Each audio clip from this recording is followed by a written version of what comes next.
Hi, and welcome to the Eason Must Read Autumn Selection. Rick and I are delighted to be back. Unfortunately, we're still on Zoom. We were hoping to get together, but not yet. Anyway, we actually look like we're in the same room, bizarrely. We should have prepped this beforehand. We should have talked about because normally what we do is we try and make sure we don't dress the same, but we should have checked our rooms. We just didn't do it. I haven't changed my room. I'm just saying. I think you copied my shelves. I definitely have gone to an entirely different room just for a sense of variation. It was too dark in the last one. This works better. Yeah, well, my children have just gone back to school, so this is my first day back in my office alone. So it's a very, very good day.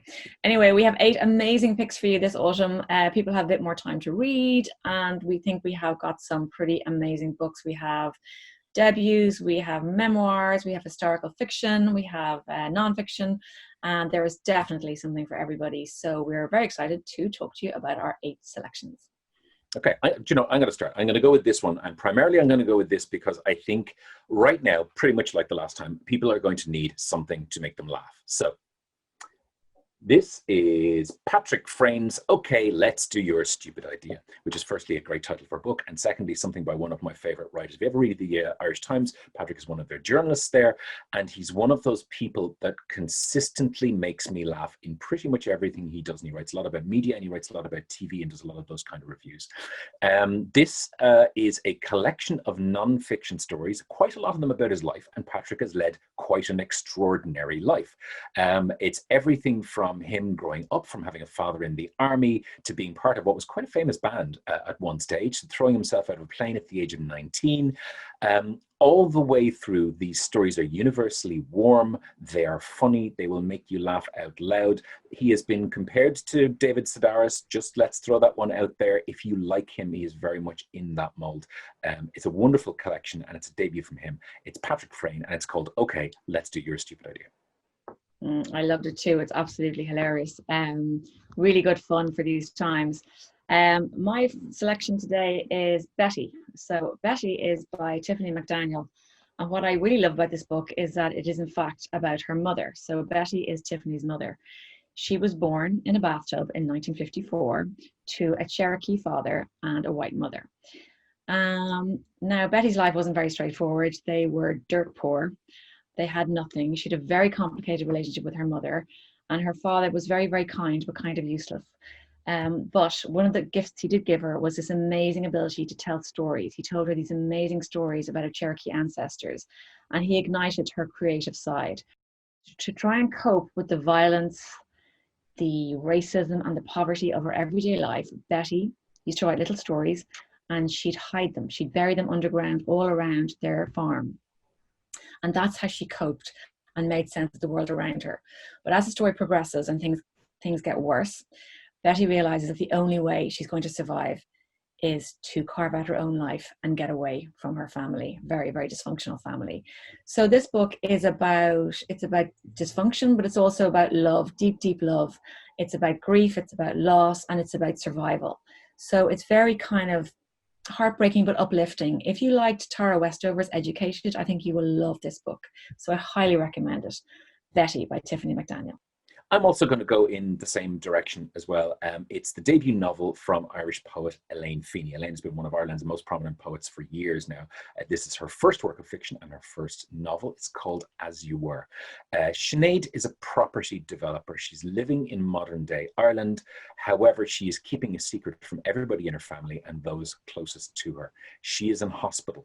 The vast majority of this story, and it could make it seem stagey and it could make it seem grim, is told in one hospital ward. But through Sinead's life and through how she deals with what's happening to her and through the interactions that she has with everybody else in the room around her, the story manages to tell the nature of lots of things about modern day Ireland, about our past, about where we are going, and about how people deal with all of those stories, all at the same time, whilst being intensely personal about Sinead and about her husband and about her family, and how she ultimately has to deal with what it is that's happening to her. I know that might sound like I'm being very vague. I deliberately don't want to reveal too much about it for you. I'd rather you found out about it yourself. It is one of the Irish novels of 2020. It's Elaine Feeney's As You Were. My next choice is an Irish writer also. In my opinion, this man can do no wrong. So this is Donal Ryan's new book, Strange Flowers. Donal is a masterful storyteller, and this is just a beautiful book. It's getting incredible reviews, and deservedly so. So this is kind of a bittersweet family drama. It's about loss, and it's about how the past always catches up with you, no matter how hard you try and run away from it. So it's 1973, and 20-year-old Moll Gladney, who is the only child of Paddy and Kit, walks out the door one day and disappears. They don't know if she's dead. They don't know if she's alive. They don't know what happened to her, and their lives are completely crushed and destroyed, and they are devastated. So we fast forward 5 years, and Moll walks back in the front door as if nothing's happened. And her parents are obviously thrilled to see her, but they don't understand what's going on, but they don't want to push her. So they have this kind of strange moment where nobody's talking about the elephant in the room. Anyway, eventually, Moll comes clean, and she explains why she ran away from London, which is where she's been for the 5 years. And we have this beautiful kind of coming together. It's about acceptance. It's about not being judgmental. But the amazing thing about Donal Ryan's books are that they really capture that kind of claustrophobic old Irish village atmosphere where curtains are twitching, and there's judgment, and there's gossip, and you have no privacy. And he manages to encapsulate this beautiful story with lots of different characters, some of whom I can't tell you about because that'll be a spoiler. But it is just another beautiful, incredibly lyrical, amazing book by the master that is Donal Ryan. Yeah, you and I fought each other for that one. There's always one book on every list that both of us go, I'm taking that. No, I'm taking that. Donal's work is exceptional. We all know this. This is from the top drawer of Donal Ryan, though, so I'm 100% with you on that one. I'm going to suggest some nonfiction for my next one. It is 10 years since Caitlin Moran wrote How to Be a Woman. And 10 years on, she finds herself older, wiser, and probably not in the place that she thought she was going to be when she wrote her book 10 years ago. So the brand new book, which is called More Than a Woman, is a collection of her musings and thoughts and observations on the nature of where she is now as she finds herself coming into middle age, about herself, about her family, and about life. And they are all both incredibly insightful, I mean genuinely insightful, and really, really funny at the same time, which goes a very long way with me. There's also a huge amount to be said in here that she talks about the nature of toxic masculinity, about where men find themselves in 2020. But throughout the entire course of it, I kept pointing at the page and going, this thing here, absolutely, this makes complete sense to me. I made more notes in this than I think I have done in any book throughout the course of the year. And I'll be honest with you, this is the first of her books I've read. I will highly recommend it to you. It's the brand new one from Caitlin Moran, and it is called More Than a Woman. Yeah, I loved it. I had read her previous book, and I actually preferred this one. I think it's just, I suppose she's matured and had different kind of life experiences, and is a very sad chapter about her daughter. But I prefer this book. I think it's fantastic. My next book is another Irish writer, and it's called The Bird in the Bamboo Cage, and it is historical fiction by the Irish writer Hazel Gaynor. So this is inspired by true events. It's a historical novel, as I said, and it's set in China during the Second World War under Japanese occupation. So the story is it's narrated by two different characters. One is the school teacher called Elspeth Kent, and the other narrator is her young student, Nancy Plummer. So Elspeth has fled a very unhappy life in England to go and teach in this missionary school in China. And she's having a lovely time teaching all these very sweet children until Japan declares war on the Allies and invades China. So overnight, the Japanese come in and the soldiers take over the school. And the whole little missionary school is then moved to an internment camp. And so for the 6 years they're stuck in this awful internment camp, being treated very cruelly by the Japanese. Elspeth Kent and the other teachers are trying to keep everything, stiff upper lip and as it was. And they try very much to keep the schooling and routine and all that. And it's this very kind of sweet combination of, on the one hand, the cruelty and the awfulness of the Japanese soldiers and war in general, and the kind of sweet girl guide, we can do this attitude of the teachers.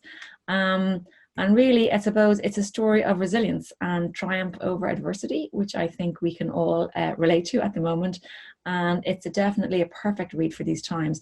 And it's a it's a part of the history that of the Second World War that a lot of people don't really know about. Well, I certainly didn't know very much about the Japanese invasion of China. So I learned a lot as well. But it's beautifully written, a real page turner. I highly recommend it. Very warm, very gorgeous book. My final one for the autumn picks is this. Gorgeous covers go a very long way. So let's start. This is Sarah Crossan's brand new novel, and it's called Here is the Beehive. You might have heard me talk either here or elsewhere about Sarah Crossan before, but this, however, is something quite special because it's her first novel for adults. Sarah is best known as a YA author. She's been laureate Minogue, but now she has taken it to write a novel for adults. The very beginning of it, Anna Kelly is a solicitor. She gets a phone call to her office one day. She is married. She is also in a relationship with a man who is also married to someone else. The phone call turns out to be from this man's wife, informing her that her husband, whose will is with the firm of solicitors, has just died. Anna knows nothing about this, and Connor, who is the man she's having the affair with's wife, knows nothing about Anna. And she has to take that in and react to it in that moment. The rest of the novel is then the unfolding both backwards and forwards of Anna's relationship with Connor, how they met, where they met, the relationship that they carried on together, and then what happens in the aftermath of that as Anna becomes part of their family's life without them knowing in any way, shape, or form that she was having an affair with their father and with their husband. It's heartbreaking in places. You will weep in parts of this book. It is beautifully observed. It is extraordinarily well put together because, of course, Sarah is a poet. She writes in blank verse. And as well as giving you all of this, because Sarah's novels are written in blank verse, it is also a novel that you will have read in 2 hours tops, but which nonetheless feels like it's a novel that has the heft of something that's 500 pages long, but isn't. It's her first novel for adults. If you've ever read Sarah before, and you might have read some of her YA stuff, which is absolutely fantastic and hugely read by adults, and this is something very, very different, though. It's called Here is the Beehive, and it is the new novel from Sarah Crossan. Yeah, I love Sarah's work, and I think every word with her counts. So that's the kind of beauty of her writing. My other choice is Tell Me the Truth About Loss by Niamh Fitzpatrick. Now, talking of crying, I cried most of my way through this book. I'm not going to lie, it's about grief.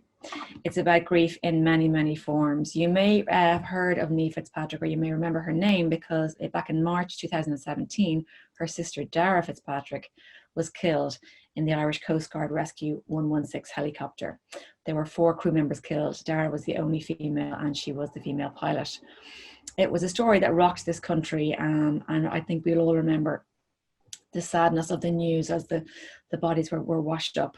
Anyway, Niamh has written this book for many reasons. I think in one way it's a tribute to her sister. It's a love letter from one sister to another. But in another way, it is a really intense study of grief in all its forms. Now, Niamh is a psychologist, so what she does is she discusses the grief of the sudden loss of a family member, beloved family member. She also discusses the grief of a broken marriage, because not only was she grieving her sister's sudden death, she was also at the same time grieving the breakdown of her marriage and the realization that she was never going to be a mother. She tried and failed to have children. So there were 3 different levels of grief that she was going through. And this book explores the different ways that you grieve different things. And it's just an amazing insight into how grief takes over your life and the different forms and ways that it controls you and overcomes you and overwhelms you. But it is such a beautiful book. And, you know, as I say, it is a love letter really from her to her sister. And it's the most beautiful tribute that she could have possibly imagined. So I highly recommend it. Yes, you will cry a lot, but you'll also learn a lot. And I think you'll get a lot from this book. A really incredibly beautiful study of grief in all its forms. There is crying in these books, there is laughing, there is insight into the human condition. I think we've got a broad sweep of quite a lot of things. There is fiction, non-fiction as well, and there are 8 fantastic books that we hope you enjoy as part of the Eason Autumn Must Read selection picked by myself and Sinead.